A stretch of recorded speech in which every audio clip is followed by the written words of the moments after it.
Hello, I'm Amy Gutierrez, and this is Shoulder to Shoulder, where we get an opportunity to meet some of the most influential, inspiring, and important people in the world of wine, our very own Sonoma County wine growers and winemakers. Today, we're going to introduce you to Kathleen Inman of Inman Family Wines. She's an award-winning grape grower and winemaker, and one of the most innovative women in the wine industry.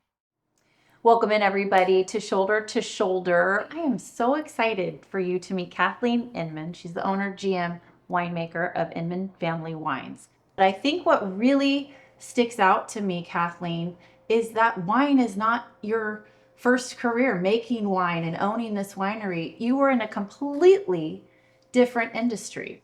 I grew up in Napa. My family didn't drink alcohol, so I didn't really learn about wine until I went away to university. Where most of us learned about exactly. alcohol. I went to UC Santa Barbara, so it does have that reputation. But I was more into fine art history, Which I love that too. With a plan to have an academic career. Okay. And it just happened that the man who lived across the street from my parents had just left Beringer and started his own winery. And he says, Kathleen, you could come and talk to me. I might have a job. So I get there at the job. The guy orientates me a little bit on the wines. And the next thing you know, 3 people come in, an Englishman, Englishwoman, an American guy. So I mentioned I was going to be an exchange student in England the next year. 2 weeks later, though, the owner called me in his office, and there was a letter that had come from England addressed to the proprietor. Dear sir, please forward the enclosed letter to the blonde assistant studying history of art. We became pen pals, and we wrote for a year. And then I went to study in London, and we dated, and we've been married 40 years this September. This is Simon? This is my husband, Oh Simon. my So once I decided to marry Simon, it happened that the person I'd come to study with in London had got a job at Princeton. And so he wasn't going to be in England for me to do my PhD. And so I started to think, what should I do? And believe it or not, I decided to train as an accountant at Price Waterhouse. And then after my first daughter was born, I did an MBA in corporate finance, and I went back into accountancy doing mergers and acquisition research. Okay. And I did that. And then once Meredith, my youngest daughter, was born, I ended up being a headhunter. When in 1997, we had a family holiday in Northern California, Simon said, we should just give it all up. And you could go back to doing what you were doing when I met you. And I said, Simon, that was a summer job. It was not a career. And of course, if I hadn't had the business experience that I had through accounting and my MBA, I am certain I would never have been able to build a business from literally the ground up. You make this decision, you're moving back here. How did you decide Sonoma over Napa? Sonoma County just appealed to me. I felt like Sonoma had more of the diversity that I was looking for in terms of agriculture, diversity in terms of industry, and it had a more relaxed sort of a vibe. Mm-hmm. Once I came here, those skills I had as a headhunter of networking and whatnot, I started networking and meeting people in the industry. I started volunteering at other wineries, helping during harvest, helping with events. Mm-hmm. And then I started doing classes at Davis through the extension program that UC has.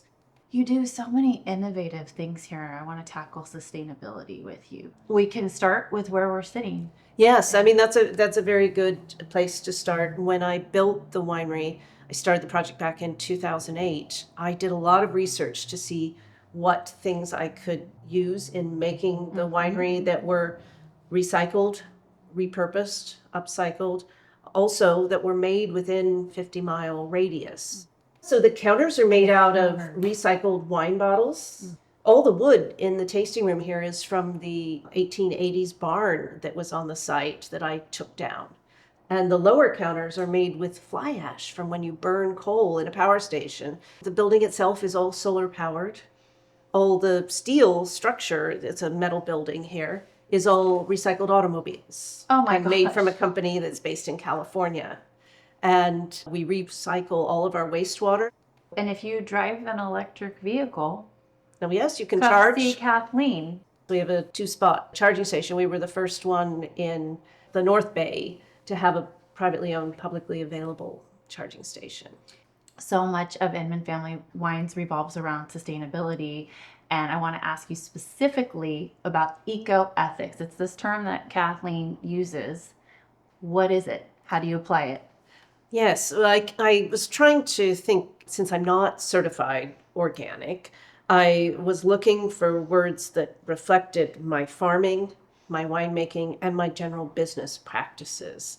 And all of them are based on trying to enhance and not do any damage to the environment. So I look at that as like a moral responsibility, and that's how I came up with the words eco-ethics. So for me, it encompasses all three sides: the farming, the winemaking, and the business practices. You've already left a legacy, but if somebody poses that question to you, Inman Family Wines, what do you want that legacy to be? Well, I think that I was a good steward of the land, that I was willing to go out of my comfort zone and try something new. You got to kind of go by your gut sometimes. Yeah. And that's Well, kind of it. I will just add, as a female watching a female have this type of journey and success and fearlessness.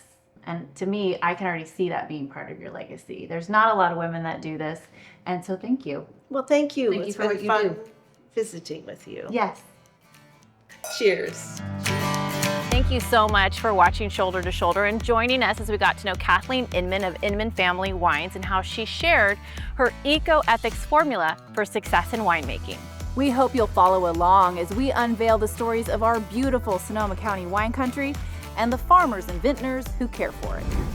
Subscribe to our YouTube channel at Sonoma Wine Growers or visit our website at sonomawinegrape.org.